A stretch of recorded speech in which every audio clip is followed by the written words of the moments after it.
लक्ष्य श्यामा श्याम, श्यामा श्याम का स्मरण कोई परास्त नहीं कर सकता। लक्ष्य रहित होकर घूमोगे तो सब तुम्हें व्यथित कर देंगे। काम क्रोध लोभ मोह मद मत्सर ये सब हृदय में ही ये प्रहार करते हैं। बाहर का प्रहार तो कोई भी सह सकता है, लेकिन हृदय के प्रहार को बड़े बड़े वीर नहीं सह पाते। साधक हृदय के प्रहार को सहता है, इसलिए उससे बड़ा कोई वीर नहीं होता। सबसे बड़ा सुभट साधु होता है जो काम क्रोध आदि के वार को हंसते हुए सहकर भगवान की तरफ बढ़ता है।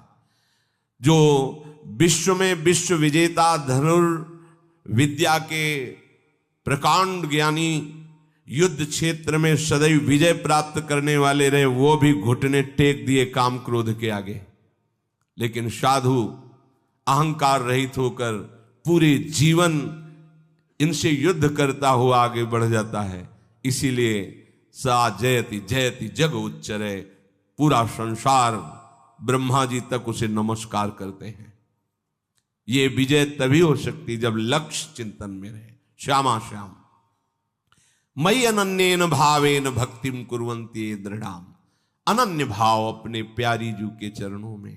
दृढ़ाम कोई भी परिस्थिति या कोई भी प्रलोभन हमें हमारी श्री जी से हटा ना सके, इसे दृढ़ाम कहते हैं। दृढ़ प्राण ही तो जाएंगे, बहुत बार गए हैं, बहुत बार मरा हूं, अब एक बार श्री जी के लिए प्राण समर्पित करता हूं। चाहे जितना भयानक कष्ट दिया जाए, अपनी प्यारी जू से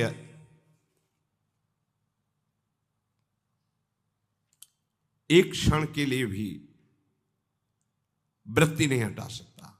और चाहे जितना प्रलोभन दिया जाए, यश कीर्ति सम्मान प्रतिष्ठा जय जयकार, एक क्षण के लिए भी प्यारी जू से चित्त वृत्ति नहीं हटे, इसे कहते दृढ़ाम। भारी से भारी अनुकूलता और भारी से भारी प्रतिकूलता जब अपने इष्ट के चिंतन को न रोक पावे तो उसे कहते अनन्य भक्त। अनन्य भक्त बहुत बड़ी दुर्लभ स्थिति है, इससे बढ़कर कोई पद नहीं है, कोई स्थिति नहीं है। और ये वृंदावन नित्य विहार रस ये रसिक अनन्यों का है। ये रसिक अनन्यों के नरेश श्री हिताचार्य श्री स्वामी हरिदास जी, ये सब सहचरियां प्रकट हुई हैं इस रस को प्रदान करने के लिए। ये तो अनन्यता से ही आता है रस। मत कृति त्यक्त कर्माण त्यक्त स्वजन बांधवाः, दो भाव इसके। मेरे लिए सारे सांसारिक कार्य छोड़कर केवल भजन, ये निवृत्ति मार्ग पर विरक्त भाव। और जो भी कर्म कर रहे हैं वो प्रभु को समर्पित करना, ये गृहस्थ प्रवृत्ति मार्ग पर, दोनों को ये करना होगा। मत कृते त्यक्त कर्माणस, मेरे लिए सारे कर्म समर्पित करना, ये गृहस्थ। और मेरे लिए सारे संसार के कर्म छोड़कर एकमात्र केवल प्रियालाल संबंधी चेष्टाएं, ये है विरक्त। नींद खुलने से लेकर सुषुप्ति गाढ़ नींद तक, चेतना से लेकर मृत्यु तक प्रियालाल के सिवा कोई कार्य नहीं करना। अपने शरीर के पोषण का भी कार्य नहीं करना। हमारे शरीर का भरण पोषण प्रियालाल से होगा। हमें जगने से लेकर सोने तक, जीने से लेकर मरने तक केवल प्रियालाल के ही संबंध के कार्य करने, अन्यथा नहीं। ना अपने तन ढकने के लिए, ना अपने शरीर पोषण के लिए, ना अपनी शरीर व्यवस्था के लिए। ये आराध्य देव का भार है, वो देखेंगे क्या पहनाना है, कैसे बैठालना है, कहां रखना है, कैसे चलाना है, इसकी चिंता नहीं। पोषण भरण न चिंत कराही, श्री हरिवंश विभव विलसाई, श्री वृंदावन की माधुरी। और गृहस्थ में धर्मयुक्त कार्य करते हुए वो कार्य प्रभु को समर्पित करना। मत कृते त्यक्त कर्माणस और त्यक्त स्वजन बांधवाः, विरक्त के लिए किसी भी तरह से परिवार के सदस्यों से थोड़ा भी स्नेह नहीं रखना। अगर है तो केवल प्रियालाल के लिए है, प्रियालाल के संबंध के लिए है, प्रियालाल की प्रसन्नता के लिए है।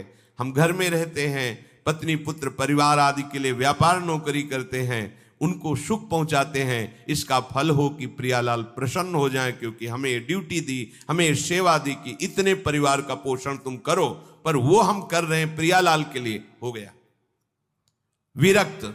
किसी भी तरह से अपने शरीर संबंध की वासना का पोषण ना होने दें। प्रियालाल के संबंध से सब हमारे प्यारे, प्रियालाल का संबंधी नहीं तो अंजन कहा आंख जई फूटे, बहुतक कहो कहां लो, नहीं नहीं कोई हमारा नहीं। भगवान कह रहे मेरे लिए अपने स्वजन संबंधियों का त्याग कर दिया। त्यक्त स्वजन बांधवाहा। गोपीजनों से प्रभु द्रवित होकर के कह रहे हैं, जो बड़े बड़े योगी जन जिन बेड़ियों को नहीं तोड़ पाते, उन स्नेह की बेड़ियों को तोड़कर तुमने हमसे प्रेम किया, इसलिए मैं तुम्हारा जन्म जन्म ऋणी।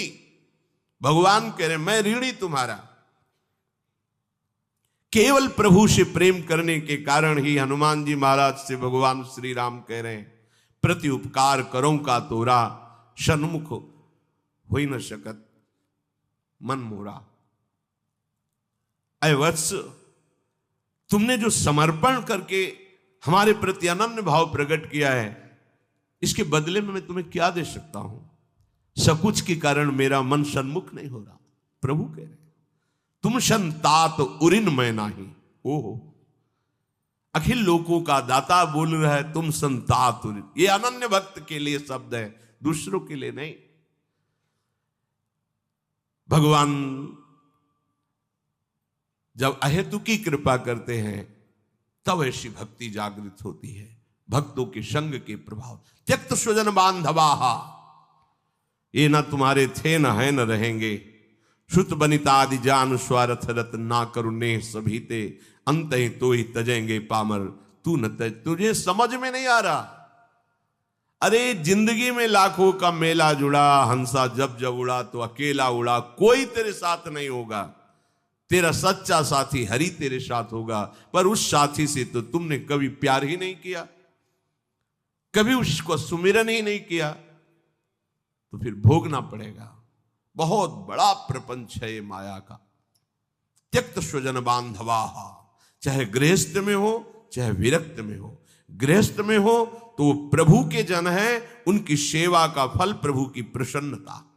विरक्त में हो बिल्कुल किसी तरह से कोई संबंध नहीं, केवल प्रियालाल के संबंध से ही संबंध है। नाते नेह राम के मनियत, सुहद सुसेव्य जहालो। मदाश्रय, केवल मेरे आश्रित रहे। ये बहुत बढ़िया मीठी आखिरी बात। ये जीवन की साधना का फल, ये शब्द मदाश्रय इतना मीठा है, इतना शांति है, इतना आनंद है।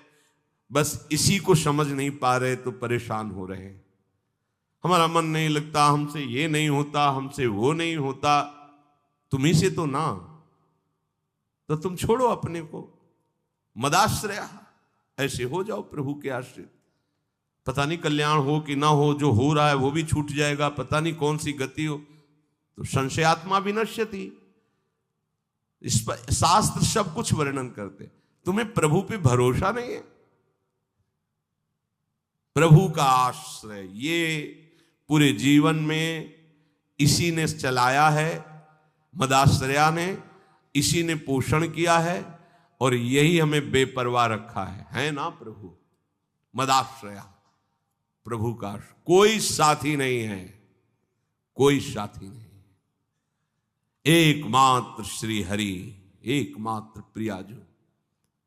आश्रय, ये बहुत अमृत शब्द है, समझ में केवल आ जाए। अभी इसी क्षण बिना साधना के मुक्त हो, अगर ये बात समझ में आ जाए। पर अभी तो समझ में आ सकती कुछ मिनट के लिए, क्योंकि यहां का वायुमंडल है मदाश्रया का। तो अभी सब पर गेट के बाहर निकलते ही हवा बदलेगी तो विचार बदल जाएंगे। मदाश्रया, ये गुरु कृपा से आई हुई भारी विपत्ति, प्रतिकूलता, असाध्य रोग, अपमान, निंदा, ये सहयोगी होते हैं मदाश्रया के लिए। ये मदाश्रया में बहुत सहयोगी होते हैं, और इनको कौन चाहता है? इसलिए मदाश्रया नहीं हो पाता। वो हम के आश्रित रहता है, साधना का आश्रय ले सकता है, क्रियाओं का आश्रय ले सकता है, व्यक्ति का आश्रय ले सकता है, लेकिन मदाश्रय भगवद आश्रित, और भगवद आश्रित बहुत बेपरवाह और ऐसी वस्तु मिलती है जो किसी साधना से नहीं मिलती। पर ये हृदय का विषय होता है, वाणी का नहीं होता। केवल वाणी के कहने से हृदय शांत नहीं हो जाएगा। निज सुख बिन मन होई की थीरा, जब तक मन में ये आश्रय जागृत नहीं होगा तब तक बात नहीं बनेगी। और ये जागृत तभी होगी, लिख लो, जब तुम्हारा अपमान होगा, निंदा होगी, शरीर किसी असाध्य रोग से ग्रसित होगा, सब तिरस्कार करेंगे, सब, कोई सृष्टि में प्यार से देखने वाला नहीं होगा, तब सच्चा मदाश्रय उदय होता है। प्रभु आपके सिवा कोई नहीं। वो हृदय की जो धारा प्रभु की तरफ बही निहाल कर देते हैं। तो एक कदम मेरी तरफ चल के तो देख, पूरी सृष्टि न झुका दूं तो कहना, भगवान के वचन। एक कदम तो चल के देख मेरी तरफ। ये अंदर की बात है, बाहर से आप कहोगे तो हम 500 किलोमीटर से आए, एक कदम की क्या बात है। बाहर से दौड़ने वाला कोई वीर नहीं कहा जाता। अंदर तो आप वहीं बैठे हुए हो, शरीर में, उस शरीर संबंधियों में, शरीर भोगों में, एक कदम कहां चले। अंदर की बात है कि आप कोई नहीं। ये मदाश्रया अंतिम सांस तक हो जाए तो परम पद भी मिल जाएगी। बहुत बार बता चुके, फिर समझ लीजिए। द्रौपदी जी महान भक्ता हैं, भगवान से मिलती हैं, बात करती हैं, पर ये विपत्ति, ये दुख, ये असाध्य रोग, ये अपमान, ये निंदा, ये मदाश्रया को जागृत करता है, दूसरा नहीं, दूसरा नहीं। अभी तक पूर्ण मदाश्रया द्रौपदी जी नहीं थी, क्योंकि जब कर्ण और दुर्योधन के आदेश से दुशासन महल में प्रवेश करता है और बाल पकड़ करके अपवित्र दशा में उनको घसीटते हुए सभा में लाता है, तब एक बार भी नहीं बोली हा श्री कृष्ण। क्यों? अंदर आश्रय है। ऐसे महावीर है कि अगर भीम गदा उठा ले तो त्रिभुवन में सामने उनके टिकने वाला वीर नहीं है। अर्जुन अगर गांडीव चढ़ा ले तो किसी को भी ललकार सकते हैं, भगवत शक्ति से संपन्न है। अगर युधिष्ठिर जी भाला उठा ले तो सामने कोई महावीर भी टिकने वाला नहीं। मेरे 5 पति हैं और सभा में परम धर्मात्मा भीष्म जी विराजमान है, जो महात्मा हैं। क्या उनके होते हुए ऐसा हो सकता है? द्रोणाचार्य जी हैं, कृपाचार्य जी हैं, बड़े बड़े वीर बैठे हुए, एक बार भी नहीं आया कि मेरे श्री कृष्ण हैं। पढ़ के देख लो, व्यास भगवान द्वारा रचित महाभारत, उसका स्वाध्याय किया है पूर्व में। एक बार भी नहीं आया कि मेरा परम प्यारा मित्र श्री कृष्ण है ना, वो बचा लेगा। अगर ऐसा आता तो दुशासन केस में हाथ ही नहीं रख सकता था। विश्वास कीजिए, महल में ही केस नहीं पकड़ सकता था द्रौपदी के। गई सभा में, बड़ा उपहास कर रहा है कर्ण और दुर्योधन, गंदे शब्दों से बोल रहा है। नहीं बोलना चाहिए। ऐसी धर्मात्माओं की सभा में ऐसी महान देवी को ऐसे शब्द नहीं बोलने चाहिए। बड़े अपवित्र शब्द बोले। तब उनकी दृष्टि गई तो 5 पति सर झुकाए बैठे हैं, कोई देख भी नहीं रहा है। कृपाचार्य, द्रोणाचार्य सदगुरु हैं, पिता की तरह हैं, कोई नहीं बोल रहा। भीष्म जी की तरफ देखा और कहा, मैं केवल इतना पूछना चाहती हूं कि क्या केवल महाराज युधिष्ठिर को अधिकार है मुझे हारने का? क्या यह धर्म है? अगर है तो आप केवल बोल दीजिए, मैं सब कुछ सह जाऊंगी। अगर धर्म नहीं तो मैं समर्थ हूं, हर एक को दंड देने में समर्थ हूं। कान में लग करके गांधारी जी ने बाद में कहा था धृतराष्ट्र से कि होश में हो जा, पूरी सभा को भस्म करने की सामर्थ्य द्रौपदी रखती है, क्योंकि वो महान देवी कोई साधारण मां के गर्भ से पैदा हुई नहीं, यज्ञ से प्रकट हुई है। कहां कोई बात सुनने वाला? खींच रहा है दुशासन, 10,000 हाथियों का बल रखता है। द्रौपदी जी हाथ से पकड़े हुए साड़ी, थक गई। सोचा आप क्या, अभी मदाश्रया नहीं जागृत हुआ, एक बार भी कृष्ण याद नहीं आए।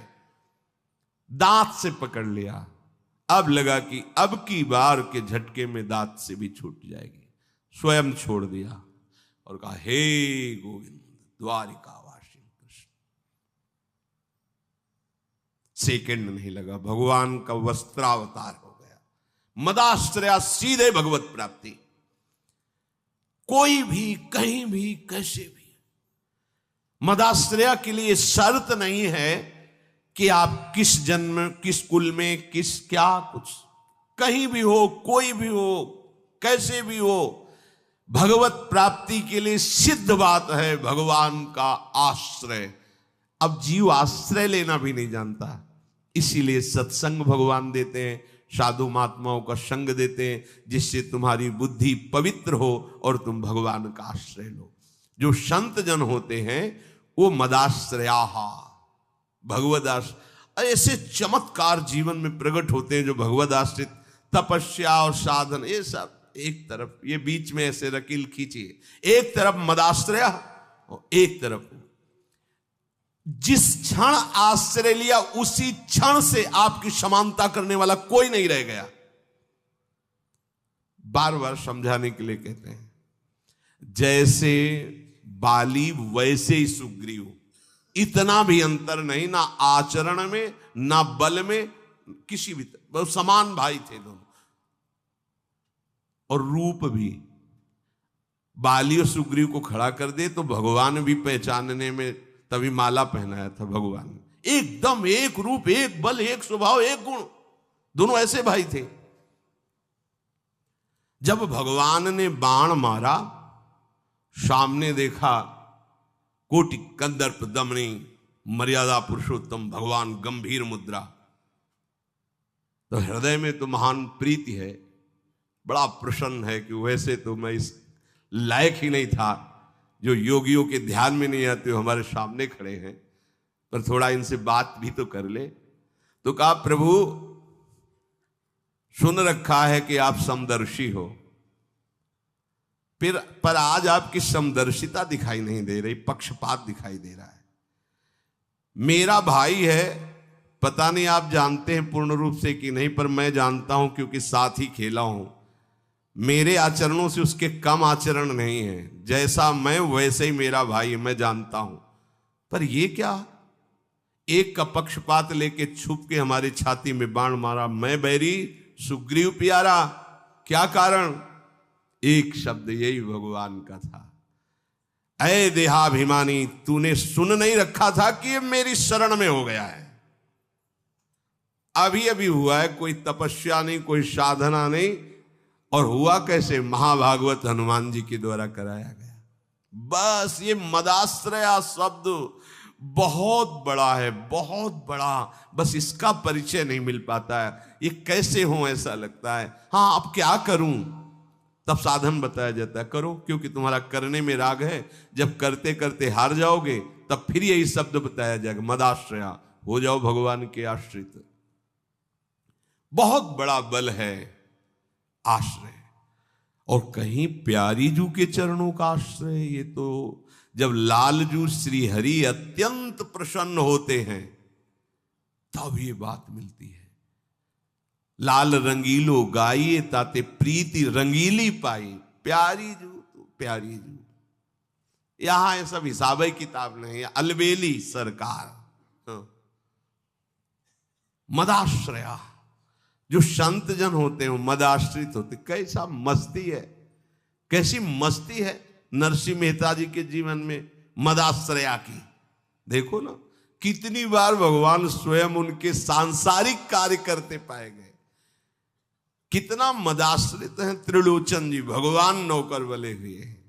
ये मदाश्रया का स्वाद ही कुछ अलग। एक तरफ साधनाएं हैं, सिद्धांत है, और एक तरफ मदाश्रया है, भगवद आश्रय। जितने भी बड़े महापुरुषों के चरित्र पाए गए उनमें खास बात देखी गई, भगवद आश्रय। कैसे कैसे महापुरुष, घर में दरवाजा खिड़की भी नहीं रह गए, साधु सेवा में बेच बेच के खवा दिया। पीपाजी सीता सेचरी आई, कुछ सेवा के लिए लाई, एक वस्त्र पतली पहले वो भी उतार के बेच करके साधु सेवा में खवा। कितना दृढ़ आश्रय है, भोजन भी नहीं, वस्त्र भी नहीं, निवास के लिए कैसा आश्रय, यह है मदाश्रया। सूखी लकड़ी बीन करके, बेच करके उससे जो अन्न मिलता है, उसे साधु सेवा और ठाकुर सेवा और उदर पोषण राका बाका जी। भगवत आश्रय के सिवा कुछ नहीं जीवन में, किसी भी महापुरुष के चरित्र, भगवत आश्रय दृढ़ भरोसो दृढ़ इन चरणन के, ये कोई बिरला ही समझ पाता है, गुरु कृपा पात्र ही रहस्य समझ पाता है। मदाश्रया का कभी भी किसी भी तरह से पतन नहीं हो सकता। नामे भक्ता प्रणश्य, भगवान के वचन हैं, नामे भक्ता प्रणश्य, ऐसा मेरा भक्त। अब ये नहीं है कि ये कोई बाहरी क्रिया का वर्णन, ये हृदय का विषय है। हृदय से भगवद आश्रित हो गया है, ये अंतिम बात है। आत्मसमर्पण, हृदय से भगवान के प्रियालाल के आश्रित हो जाओ। ये सब जितनी भी साधनाएं हैं, ये सब यहीं लाने के लिए हैं, अहंकार असाधनों का नाश करने के लिए। लेकिन मदाश्रया सीधे भगवान को अधीन करने वाली बात है। ये संत जन मदाश्रया होते हैं, भगवत आश्रय के सिवा अन्य कोई नहीं। कथामृष्टाः, सबसे प्यारी वस्तु क्या है अगर पूछी जाए आपसे, तो आपकी दृष्टि कहां जाएगी? देखो, अगर पूछा जाए कि आप वृंदावन में बैठे हो, सबसे प्यारी वस्तु क्या है, तो इतनी भीड़ में दो चार की बुद्धि प्रभु की तरफ जाएगी, नहीं तो इधर ही जाएगी, प्रकृति की तरफ, प्रकृति की तरफ ही जाएगी। कोई बिरला ऐसा जिसकी बुद्धि सीधे प्रभु की तरफ जाएगी कि प्यारी जू का नाम, प्यारी जू की लीला कथा, वृंदावन धाम, प्यारी जू के लिए रोना तड़पना, ये कोई बिरले ही बोल पाएगा। नहीं, आपकी प्यारी वस्तु क्या है, तो कहीं ना कहीं प्रकृति जन्य बात लेकर के वो बोलेगा, क्योंकि उसका प्रकृति का आश्रय है। और यदि प्रभु का आश्रय है तो सीधे शब्द नहीं, सोचना नहीं पड़ेगा, सीधे शब्द निकलेगा। कथामृष्टाः, प्रभु का नाम कीर्तन करना, प्रभु का नाम जप करना, प्रभु की लीला कथा कहना, प्रभु की लीला कथा सुनना, ये सबसे मीठी बात है, सबसे प्यारी बात है। शरणवंती कथयंती च, ये नशा हो जाना चाहिए प्रभु की चर्चा सुनने का, प्रभु के नाम कीर्तन सुनने का। राधा राधा सुनने को मिल रहा है, हमारे कान बिल्कुल तन्मय, राधा राधा, अमृत जा रहा है हमारे कानों में। जब हम बोल रहे हैं तो हम पुकार रहे हैं, राधा राधा राधा राधा। सोचो कितना हृदय पवित्र हो गया, जिसका ये नशा बन गया है कि अब सत्संग के बिना हम जी नहीं सकते, अब नाम जप के बिना, नाम कीर्तन के बिना हम जी नहीं सकते। हो गया काम। अगर ये बात आ गई ना, नशा, आशा, व्यसन, बसन याति नहीं, रघुपति चरित होए तहां सुनहि। हनुमान जी महाराज का नशा है, कहीं भी भगवत चर्चा होगी वो किसी न किसी रूप में आके सुनते हैं। ऐसे बहुत से भगवत प्रेमी महात्मा हैं जो व्यक्त बैठे, कुछ अव्यक्त बैठे हैं, और वो सुन रहे हैं भगवत चर्चा। अपने तो नशा धारण करना चाहते हो तो भारी नशेबाज है भगवत चर्चा के, भगवान नाम कीर्तन के। और यहां तक कि भगवान भी कह रहे, मद भक्ता यत्र गायन्ति तत्र तिष्ठामि नारद, जहां मेरे भक्त नाम गुण कीर्तन करते वहां मैं जरूर विराजमान होता हूं। नाम बसामि वैकुंठे, मैं वैकुंठ में नहीं हूं, जहां मेरे भक्त नाम कीर्तन करते हैं, कथा करते हैं, चर्चा होती, वहां मैं होता हूं। तपंति विविधास्तापा नैतान मदगत चेतसः, भगवान के लिए कष्ट सहना। देखो, कष्ट निवृत्ति के लिए भगवान का भजन करना अलग बात है, ये अनन्य भक्ति की बात कर रहे हैं। भगवान के लिए कष्ट सहना, कोई गाली दे रहा है, कष्ट हो रहा है ना, हमें सहना है, प्रभु के लिए सहना है। रोग आ गया है ना, हमें सहना है, प्रभु के लिए सहना है। कुछ भी परिस्थिति जो हमें ताप दे रही है, हृदय जल रहा है, वो हमें सहना है, क्योंकि इसी सहनशीलता से हमें भगवान की प्रेम लक्षणा भक्ति का अनुभव होगा। विविध प्रकार के आंतरिक वेगों की जलन को सहना और विविध प्रकार के बाहर की प्रताड़ना को सहना है। संसार किसी को नहीं बख्शा, बड़े बड़े सिद्धों को भी दंड पहुंचा दिया है। पंडित बाबा श्री रामकृष्ण बाबा खोपड़ी फोड़ दी, चरित्र पढ़ के देख। उड़िया बाबा को गड़ासे से काट दिया। कितने ऐसे संतों के चरित्र पाए जहां ऐसी लीलाएं। ये संसार ये प्रसाद देता है, इसके पास जो है वही देगा ना। एक संसार दुष्ट की संगति ताहू में तुम पुष्ट करावो। अगर संसार के व्यवहार को देखो तो दुष्टता ही दुष्टता छाई है। उनको उनके मंगल की बात बताओ और वो तुम्हारा नाश सोचेंगे।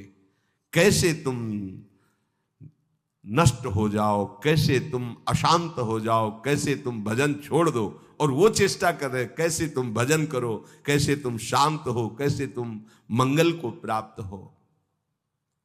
तपंति विविधास्तापान, वो मेरे लिए विविध प्रकार के कष्ट सहते हैं। क्यों? ये कष्ट सहना तो बहुत ही कठिन बात है। बोले नहीं, नैतान मदगत चेतसा, जो मेरे में मन लगाए हुए उनको कष्ट सहना कोई बड़ी बात नहीं। ये खास बात प्रारंभ में इसका अभ्यास जब शुरू बच्चा ही थे तो जैसे ठंडी लग रही, मैं शरीर नहीं हूं, वेदांत में मैं शरीर, बड़ा प्रभाव पड़ता था। नहीं नहीं, ये तो भ्रम है, मैं मान रहा हूं कि मैं शरीर हूं, इसलिए मुझे शीतलता लग रही। ये तो त्वगेंद्री का विषय है, शीतलता लगना या गर्मी लगना। नहीं, मेरा स्वरूप तो इससे विलग है। इतने में ही सहने की सामर्थ्य आ जाती थी और कहीं ये विचार करने का भी अवसर नहीं। प्रियालाल में चित्त लगाए तो सहन करना क्या बात। इतनी गाढ़ स्थिति थी भोलानाथ जी की, भोरी सखी की, कि राधा वल्लभ लाल जी की जो पिचकारी होती बहुत दूर तक जाती है। ऐसे बड़ा कृपा प्रसाद मिलता है जब रंग पड़ता है उनका, हमारा जीवन पावन होता है। उन्हीं के रंग से रंग जाए सदैव ऐसी आकांक्षा रहती। तो सब संत जन जाते हैं प्रभु का रंग डलवाने के लिए। संसार का रंग तो बहुत ही फीका है, गाढ़ा रंग तो राधा वल्लभ लाल जी का है। दिखाई भले फीका देता हो लेकिन गाढ़ा रंग है। ये चढ़ गया फिर उतरेगा नहीं। धोबिया धोवे चाहे सारी उमरिया, श्याम पिया मोरी रंग दे चुनर, यही रंगते हैं चुनरिया। अब देखो, और जगह से कष्ट की बात हो तो उन्हीं से एक सीधी पिचकारी से कान में लगी, पर्दा फटा, अंदर रंग चला गया। अब वो हर समय प्यारी जू में विकल रहते थे, इसका कोई फर्क नहीं पड़ा। धीरे धीरे वो रंग युक्त पानी अंदर गलन पैदा किया, मवाद बन गया, मवाद निकलने लगा, कीड़े पड़ गए। कान में अगर जरा सा भी चींटी चली जाए तो व्याकुल हो जाओगे, कीड़े पड़ गए। सेवा कुंज जाते, श्री जी के दर्शन करते, जो बंदरों को चना फेंक दिया जाता, जो नहीं पाते उठा लेते, यमुना किनारे उन्हें पाते और बस बैठे रोते रहते, हा स्वामिनी, हा लाडली। प्रेम की पीर उन्हीं के ऐसे पद हैं जो हृदय विदीर्ण करने वाले हैं। हर समय प्यारी जू में मगन रहते। जो लोगों ने देखा ये स्थिति तो बाबा इसकी दवाई करवा लो ना, ठीक है, प्रियाजू की जैसी इच्छा, जोई जोई प्यारो करे सोई मोई भावे। देखने से ही महसूस होता है बहुत कष्ट।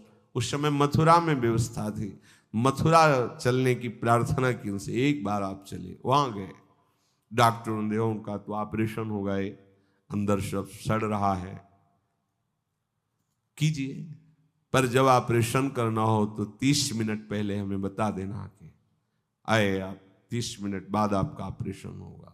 श्री हरिवंश शांत, गायब, देह भाव रहित सहचरी स्वरूप में स्थित, शरीर ऐसे जैसे सांप की केचुल पड़ा है। ऑपरेशन, कोई सुनने की जरूरत नहीं, ऑपरेशन हुआ। अब सब आश्चर्यचकित, डॉक्टर नर्स सब, ये क्या है? एक तो इतनी पीड़ा और फिर पीड़ा का कोई भान नहीं, फिर इसके बाद उस पर ऑपरेशन, फिर भी कोई भान नहीं। 1 घंटे बाद श्री हरिवंश, श्री हरिवंश। सब हाथ जुड़े खड़े थे। हो गया ऑपरेशन? राधा वल्लभ लाल की, उठ के चल दी। ये कहां स्थिति है? नैतान मदगत चेतसहा, उनको कोई कष्ट इसलिए नहीं व्यापता कि मदगत चेतसहा, वो मेरे में चित्त अर्पित कर दी। ये स्थिति है। ये बातों से नहीं होती है, स्थिति से होता है। जब तक स्थिति नहीं है तो केवल बता दिया जाए कि तुम्हारे अमुक रोग हो रहा है, होश उड़ जाएंगे, होश उड़ जाएंगे। भजन की बात क्या, डिप्रेशन में पहुंच जाओगे। और अगर ये है कि चित्त प्रियाजू में लगा है तो ये तो जाना तो है ही, आज या कल कभी भी बुला ले, हम तो तैयार हैं। बस फिर कोई कष्ट, सच्ची कहते हैं, सच्ची शब्द इसलिए आपको विश्वास हो जाए, जब कोई विशेष कष्ट होता है तब विशेष प्रोग्राम चलाया जाता है। जैसे होता है ना टीवी में कि भाई ऐसा प्रोग्राम चलाओ कि थोड़ी देर तो मन आनंदित हो जाए। तो जब हम स्वस्थ हैं, कम कष्ट है तो भजन करो, और जब अधिक कष्ट है तो तुम्हें करना नहीं, प्रोग्राम चला दिया गया, बस मस्त देखते रहो। प्रियाजू जितना दुलार करती हैं उतना बड़ा कोई कष्ट ही नहीं पैदा हुआ है कि उनके दुलार के आगे अपना प्रभाव दिखा दे कोई कष्ट। जो भगवत अनन्य भक्त होते हैं वो विविध प्रकार के कष्ट प्रभु के लिए सहते हैं, क्योंकि उनका चित्त प्रभु में लगा होता है, इसलिए उन्हें कोई कष्ट भान नहीं होता। तयेते साधवः साध्वी सर्वसंग विवर्जिता, संगस्ते स्वतते प्रार्थ्य संग दोष हराहिते।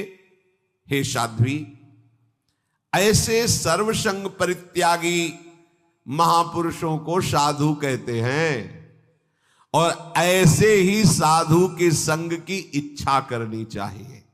माता जी को बताया कि जो आसक्ति शरीर संसार भोगों में, वही आसक्ति यदि संत महात्मा गुरुजनों के चरणों में हो जाए तो मोक्ष का खुला हुआ द्वार है। वो कैसे होते हैं? जिनको आत्मसमर्पण करना चाहिए, प्रभु ने ऐसा बताया। क्योंकि ऐसे संतों के संग से सबका संबंध छूट जाता है। नारद सिख जे सुनई नर नारी, अवश्य भवन तज होई भिखारी। कौन से भिखारी? आशास्य दास्यम वृषभानुजाया, रोटी दाल के नहीं।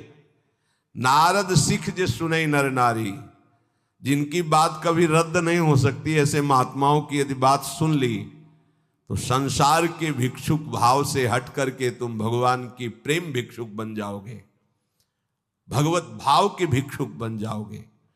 वो समस्त दोषों का हरण कर लेते हैं संत जन।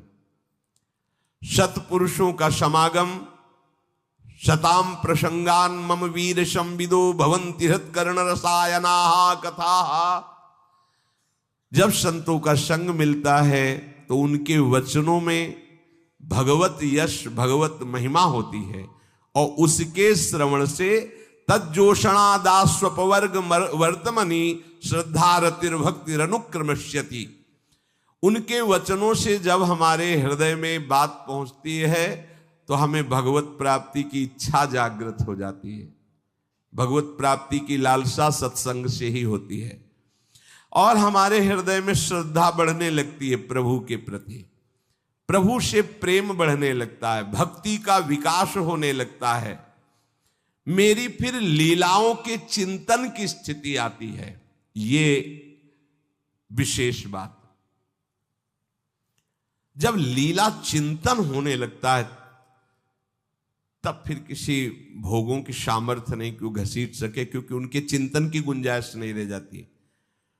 प्रियालाल की रूप माधुरी, मुस्कान, चितवन, उनकी चलने की, उनके हंसने की, खेलने की, कभी नौका विहार, कभी वन विहार, कभी झूला लीला, कभी होली लीला, प्रतिपल महाउत्सव होता रहता है। उन लीलाओं का चिंतन, कैसी सुंदर लीलाएं हैं प्रभु की। नवल नागर किशोर मिली, कुंज कोमल कमल दलन सिज्जा रची, गौर शावल अंग रुचिर ताप।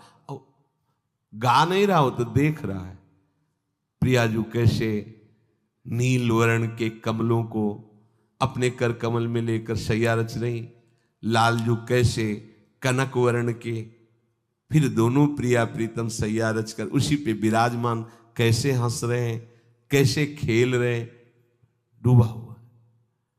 एक एक लीला में 7 दिन 7 रात्रि तक नागरीदास जी केवल वे मृदु चिबुक प्रलोई प्रबोधत तू भामिन कर सो कर टारत, हरिउर मुकुर बिलो की अपनपो विभ्रम विकल मान जुत भोरी, चिबुक सुचारु प्रलोई प्रबोधत पी प्रतिबिंब जनाय निहोरी, नेति नेति वचनामृत। नहीं नहीं, तुम छल कर रहे हो, अपना ही प्रतिबिंब वक्षा स्थल में देख करके प्यारी जो मान कर रही, लाल जो चिबुक सुचारु। इसी लीला में 7 दिन 7 रात्रि व्यतीत हो गए। किसी एक लीला में चित्त फंस जाए, दतून मुख में है 3 दिन 3 रात्रि बिहारिंदास जैसे। भाई जी महाराज शौच का पात्र मार्जन करें लोटा, 20 घंटे वैसे ही। ये लीला चिंतन ये बहुत कृपा प्रसाद से प्रारंभ होता है। लीला चिंतन के बाद लीला में प्रवेश, लीला चिंतन तक तो कई बड़े महापुरुषों को जो ईश्वर कोटि के हुए, लेकिन लीला में प्रवेश ये अत्यंत दुर्लभ बात है, क्योंकि जैसे अपने प्यारे जू की इस लीला का चिंतन का अधिकार तो पाया गया है, पर लीला में प्रवेश का अधिकार केवल सहचरियों का है। वहां किसी अन्य भगवत स्वरूपों का भी नहीं है। ईश्वर कोटि के महापुरुष यन नारदाजे सुकैरगम्यम वृंदावने वंजुल मंजु कुंजे तत्कृष्ण चेतो हरणै की विज्ञ मत्रास्त किंचित परमम रहस्यम। फिर मेरी लीलाओं का चिंतन करने से जो महासुख प्रकट होता है, अब ना कोई लौकिक सुख रह गया, ना पारलौकिक, ना मोक्ष सुख की उसको लुभायमान कर सके, ऐसी ऊंचाई पर पहुंच चुका है। प्रभु खेलते हैं प्रेमी जनों के साथ। वो तभी जब पहले आप खेलना बंद करो ना संसार का खेल, अनन्य चिंतन अनन्य भाव, तब प्रभु खेलते हैं। गोस्वामी जी को पता नहीं है कि प्रभु उनको कितना प्यार कर रहे हैं। कुछ काशी के विद्वानों ने सोचा है जो रामचरितमानस रची जा रही है, इतना प्रभाव, रचना के समय की लाखों लोग दीवाने थे रामचरितमानस के, सोचा कि इस प्रति को ही गंगा जी में फेंक देते हैं। तुलसी घाट वाराणसी, वहीं गोस्वामी जी विराजमान थे। आज भी उनकी पादुका और वो नौका का टुकड़ा जिससे वो काशी के पार सोच जाते थे, वहीं रुके, दर्शन करने को रोज मिलते थे ये सब। गोस्वामी जी तो शयन कर रहे हैं, पर्णकुटी है, 4 दरवाजे हैं कुटी के, और चोरी करने के लिए विद्वानों ने भेजा कि वो प्रति जो लिखी जा रही यमुना गंगा जी में प्रवाहित कर दी जाए। वहां जाते हैं तो देखते हैं कि सारंग धनुष ले भगवान श्री राम, लक्ष्मण, शत्रुघ्न, भरत खड़े। जिस दरवाजे पे जाते उसी दरवाजे पर तैनात। भाग गए, सुबह आए, प्रणाम किया और कहा क्षमा कीजिए, हमारी ऐसी भावना थी कि आपकी प्रति को गंगा जी में प्रवाहित कर दें। ये इतने तेजस्वी राजकुमार आपकी सुरक्षा में रहते। कौन राजकुमार? बोले जब हम आए तो देखा प्रत्येक दरवाजे पर धनुष बाण लिए हुए गोस्वामी जी, कि मैं तो बेपरवाह सो रहा हूं, लेकिन मेरे प्रभु सो नहीं रहे, वो जग कर रक्षा कर रहे। ये वो ऐसा नहीं कि गोस्वामी जी के ही प्रति जो भी अनन्य भक्त है, अनन्य भक्त एक अलग मार्ग है अनन्य भक्ति का। ये जन्म मिला है इस ऊंचाई पर चढ़ने के लिए। कहां घृणित भोगों में, नारकी भोगों में अपने जीवन को नष्ट कर रहे हो। ये विश्राम स्थल नहीं, बार बार जन्मना मरना, दुख भोगना, बार बार नाना प्रकार की विपत्तियां सहना। कब तक सहते रहेंगे? कब तक हम समस्याओं से लड़ते रहेंगे? एक बार तो भगवान के अनन्य बनो, एक बार भगवान के चरणारविंद का आश्रय लेकर ऐसा भजन करो कि अगर आना भी पड़े तो सरकारी आदमी बन के आओ, माया के बंधन में नहीं। आना भी पड़े जगत में तो उनका यश गाने के लिए आए, उनके नाम कीर्तन के लिए आए, कर्म बंधन से बंद करना आए, प्रभु की तरफ से हम आए। अब ये जन्म हमारा चूकने न पावे, भगवत भजन में जाए, भगवत प्राप्ति हो। इसलिए भगवत आश्रय लेकर खूब नाम जप करो। राधा राधा राधा। श्री राधा वल्लभ लाल की।